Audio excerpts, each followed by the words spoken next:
అనుదిన అరుణోదయ స్తుతి కార్యక్రమంలో అనుదినము మాతో కలిసి దేవుని స్తుతిస్తున్న ప్రియ సహోదరి సహోదరులందరికీ మన రక్షకుడు ప్రభువైన యేసుక్రీస్తు నామములో మా హృదయపూర్వక వందనాలు తెలియజేస్తూ ఉన్నాం. నేటి ఉదయకాలమందు మన స్తుతి అంశం ఇరుకు ద్వారమున ప్రవేశించుడి. మత్తయి సువార్త 7వ అధ్యాయం 13వ వచనాన్ని చదువుకుందాం. ఇరుకు ద్వారమున ప్రవేశించుడి, నాశనమునకు పోవు ద్వారం వెడల్పు.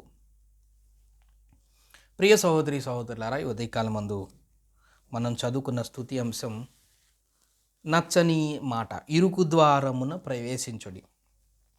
ఇరుకు అనేది మనకి నచ్చే మాట కాదు. విశాలమైన మాట మన మనసుకి, మన శరీరానికి నచ్చే మాట. విశాలమైన హృదయము, విశాలమైన గృహము, విశాలమైన స్థలము, విశాలమైన మందిరము, ఈ విధంగా విశాలమైనది మానవుని శరీరానికి సంతోషం కలిగించే పదం. ఎవరికైనా ఇన్న ఇరుకు ఇల్లుంది, ఇంకొంతమందికి విశాలమైన ఇల్లుంది. ఎక్కడ ఉండటానికి శరీరముతో ఉన్న మానవుడు ఇష్టపడతాడంటే విశాలవంతమైన, సౌకర్యవంతమైన, ఆహ్లాదం కలిగించే ప్రదేశాన్ని అనుకుంటారు. కానీ యేసుప్రభు వారు జన్మించినప్పుడు ఆయన చాలా చిన్న ప్రాంతాన్ని ఎంచుకున్నారు. విశాలమైన ప్రాంతము,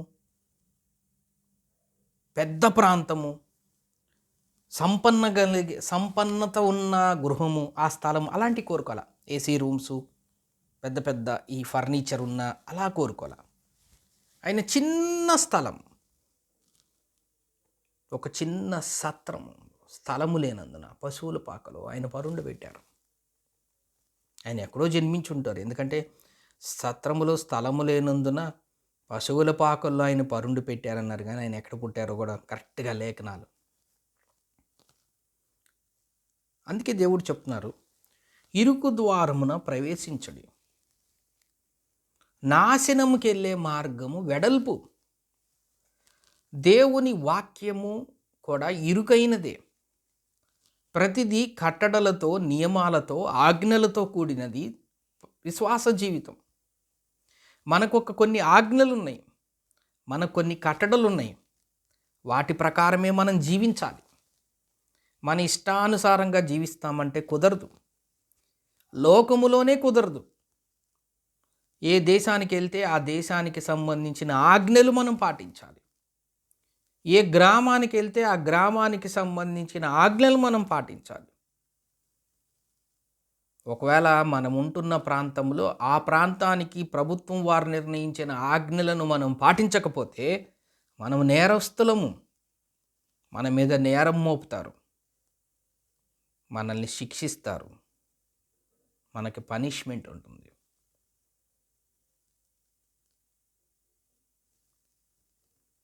ఇక్కడ దేవుడు చెప్తున్నాడు,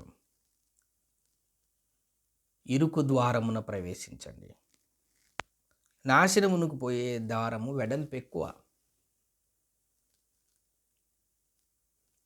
4వ కీర్తన 1వ వచనమును మనం చదివితే, నా నీతికి ఆధారమగు దేవా, నేను మొర్రపెట్టినప్పుడు నాకు ఉత్తరమిమ్ము. ఇరుకులో నాకు విశాలత కలుగజేసిన వాడవు నీవే. మనం ఇరుకులో ఉండటానికి ఇష్టపడకపోయినా ఇరుకులోనే విశాలత కలుగు చేసే దేవుడు ఆయన. ఆయనకి అసాధ్యమంటూ ఏముంది? ఆయనకి సమస్తము సాధ్యమే. మనుషులకు అసాధ్యమైనవి చాలా ఉన్నాయి, కానీ దేవునికి అసాధ్యమైనది ఏమీ లేదు. దేవునికి సమస్తము సాధ్యమే. ఆయన మాటతోనే సృష్టిని సృష్టించిన వాడు. అలాంటిది ఇరుకులో మనకి విశాలత, ఇరుకులో మనకి సంతోషము, ఇరుకులో మనకి దీవెన, ఇరుకులో మనకి ఆశీర్వాదం, ఇరుకులో మన అవసరతలు తీర్చగలిగిన దేవుడు. అందుకే కీర్తనకారుడు చెప్తున్నాడు, నా నీతికి ఆధారమగు దేవా, నేను మొర్రపెట్టినప్పుడు నాకు ఉత్తరమేమో. ఇరుకులో నాకు విశాలత కలుగజేసిన దేవుడవు నీవు. అందుకే ఉదయకాలమందు మనం దేవుని స్తుతించాలి.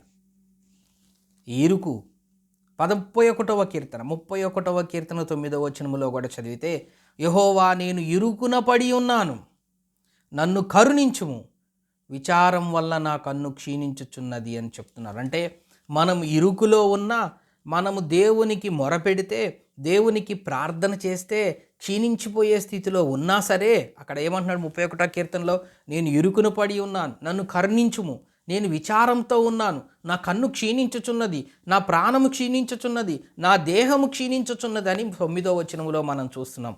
మన దేహము క్షీణిస్తున్నా, మన ప్రాణము క్షీణిస్తున్నా, మన కన్ను క్షీణిస్తున్నా, మనం విచారంలో ఉన్నా, మనం ఇరుకును పడి ఉన్నా, ఇరుకులో విశాలత కలుగు చేసే దేవుడు. మనం ఇరుకులో ఉన్నా సరే ఆయన మన ప్రార్థన ఆలకించే దేవుడు. మనం విచారంలో ఉన్నా సరే ఇరుకును పడి ఆయన మన ప్రార్థన ఆలకించే దేవుడు. మన కన్ను క్షీణిస్తున్నా సరే ఆయన ఇరుకునున్న వారిని ప్రార్థన ఆలకించి ఆయన విశాలం కలుగు చేసే దేవుడు.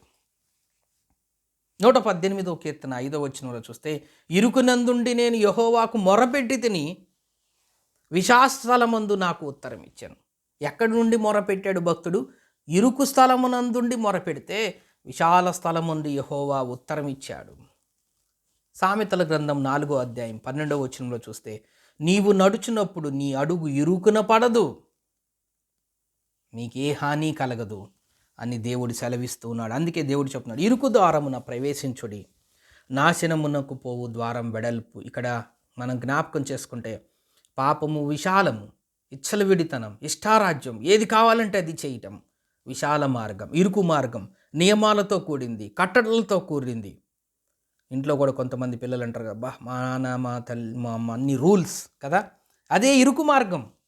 ఆ ఇరుకు మార్గం గుండా వెళ్తేనే మనము సరైన పద్ధతిలో మనం జీవిస్తాము, సరైన పద్ధతిలో మనం పెరుగుతాం. తల్లిదండ్రులు పిల్లల్ని వదిలేస్తే విశాల మార్గంలోకి వెళ్ళిపోయి వాళ్ళని ఇంకా ఆపేవారు ఎవరుండరు కాబట్టి, అది వెడల్పుగా ఉంటుంది కాబట్టి వాళ్ళు నాశనానికి పాత్రలు అవుతారు. కాబట్టి ఇరుకు ద్వారం మనకి దీవెన. ఇరుకు ద్వారంలో ఉండి కూడా ఆయన విశాలతను కలుగు చేసే గొప్ప దేవుడు. అట్టి దేవుడిని మనం కలిగి ఉన్నందుకే ఉదయకాలం ముందు మనసారా హృదయపూర్వకంగా దేవుణ్ణి స్తుతిద్దాం. దేవుడి కొన్ని లేఖన భాగములు మన కొరకు దీవించునుగాక. ప్రార్థన చేసుకుందాం. ప్రేమగల తండ్రి, నమ్మకమైన మా దేవ, మీకు స్తోత్రం వందనములైనా.